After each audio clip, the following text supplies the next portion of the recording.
నుంచి వచ్చినారు. పెద్దిరెడ్డి అనుచరులు తిరుపతి నుంచి వచ్చి రాళ్ళు చేస్తున్నారు. పుంగూరులో గంజాయి తాగేసి దాడులు చేస్తున్నారు. ప్రశాంతమైన రెసిడెన్షియల్ ఏరియాలో దాడులు చేస్తున్నారు. కత్తులతో కొలిమి నెత్తుటితో జలిమి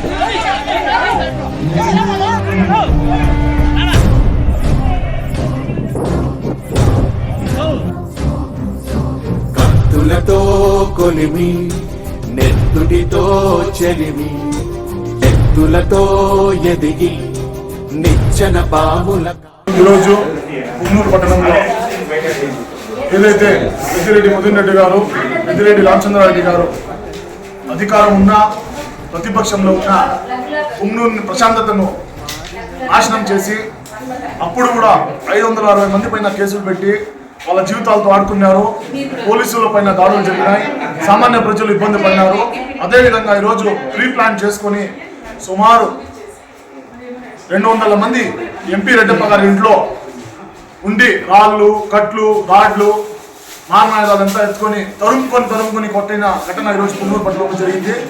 పుంగూరులో పెద్దిరెడ్డి రామచంద్రారెడ్డి గారు, మిథున్ రెడ్డి గారు చేసిన అన్యాయాలు ప్రజలంతా గమనిస్తున్నారు. ప్రశాంతమైన పుంగూరులో ప్రశాంతమైన రెసిడెన్షియల్ ఏరియా ఏదైతే కొత్తపేట ఏరియా ఉందో అలాంటి ఏరియాలో ఈరోజు విధ్వంసం కల్పించినట్టు ఈరోజు చేసినారు. సుమారు 10 మంది కార్యకర్తలకు రక్త గాయాలు, పెద్ద గాయాలైనాయి, రాళ్ళు తగిలినాయి, ఇబ్బంది పడుతున్నాం. మా పైన తప్పుడు కేసులు, రౌడీ షీటర్లు పెట్టినారు. ఈరోజు రౌడీలు ఎవరో, రౌడీ షీటర్లు ఎవరో ప్రజలే గమనించాలని తెలియజేస్తూ అధికారులు వీటిపైన కఠిన చర్యలు తీసుకుని ప్రతి ఒక్కరికి శిక్షించాలని తెలియజేస్తూ సెలవు తీసుకుంటాను.